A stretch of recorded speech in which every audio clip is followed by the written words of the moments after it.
As you approach the huge monstrosity of a manor, you can't help but to notice the flickering flame light which dances upon the ancient wooden door before you, which seems to mock you and even taunt you to enter.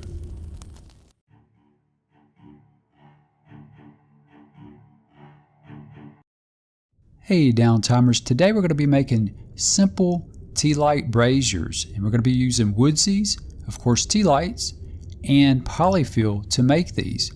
We'll also need some tools. The first tool we'll use will be needle nose pliers, and at first we'll use this to kind of twist the very top. It's kind of a hard rubber or hard plastic actually top to this, and we'll twist and pull, and that should pop off, leaving the LED exposed. Then of course we'll take the battery out, and then of course we'll use the pliers to pull out the bottom portion of the tea light, and then we'll simply take the LED straight out of there. So all we really need from the tea light is the LED and the battery.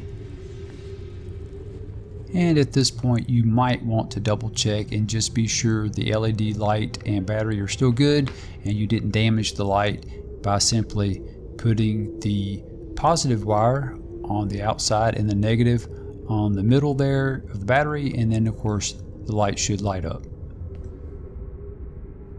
So now we'll want to take our Dremel tool and sand under the middle of the woodsie so that the battery will be able to fit properly under the woodsie and it will be concealed by the wood. So the only way we'll know if we've sanded enough under the woodsie is if we test with the battery to be sure that the battery fits flush, or at least fairly flush, under the center of the woodsie. And for the next step, we'll take our hot glue gun and we'll simply put hot glue on the tip of the LED and pull it away slowly so as to make a bit of a flame on the LED. And I like to pull away from the LED very slowly so that the glue cools as I pull away from the LED. It'll make it to where the flame part is a little bit thicker and not quite so thin. And you can do multiples on each LED if you like, as I've done here.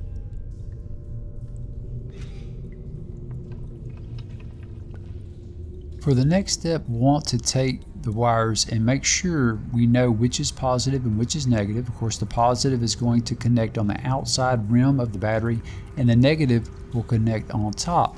And then we'll want to use our needle nose pliers in order to bend these wires properly. Now keep in mind, these wires are very fragile and they will break very easily if you're not careful. One thing that I've learned is that you want to be sure to not push or pull around too close to the base of the light.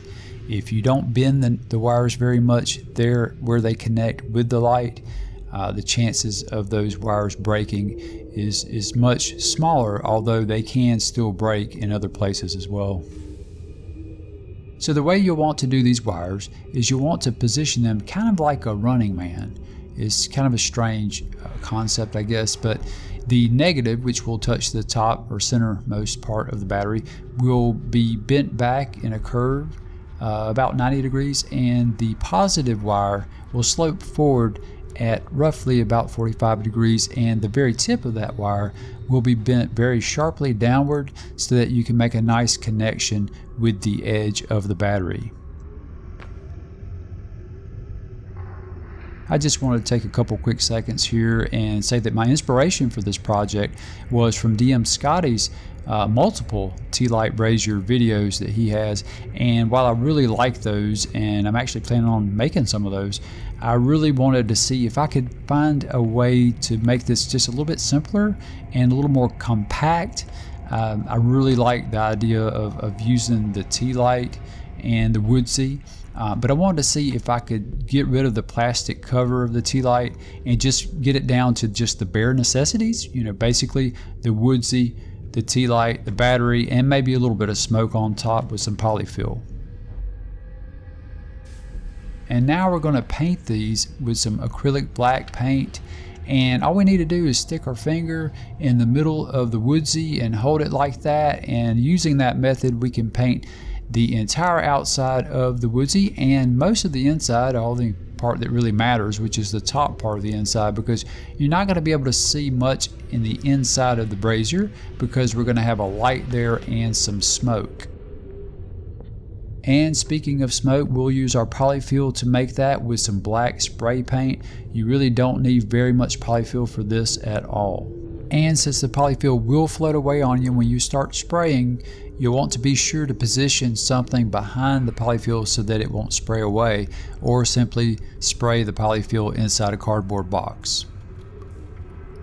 And we'll want to make sure we have the LED sitting properly inside the brazier, and we'll do that by positioning a battery on top of it. If it sits relatively flat, then we know we have the wires and the LED about where they need to be.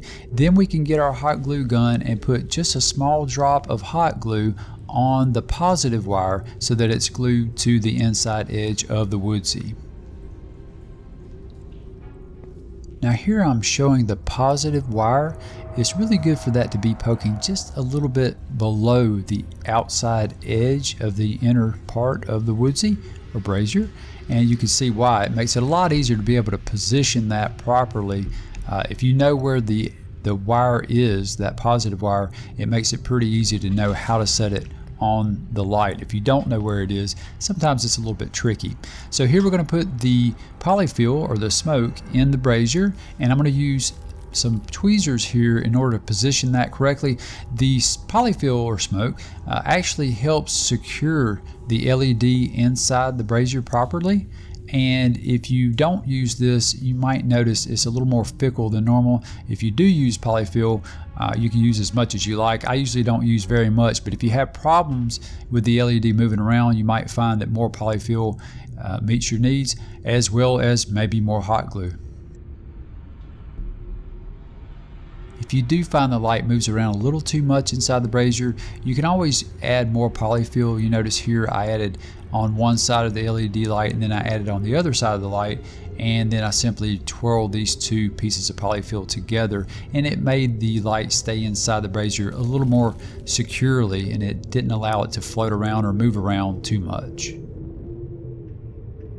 I wanted to do this video as a big thank you to all the subscribers. I noticed we recently got over 250 subscribers, so I was really excited about that. If you guys haven't subscribed yet, please do so. If you would, please give us a like. And as always, guys, thanks for watching.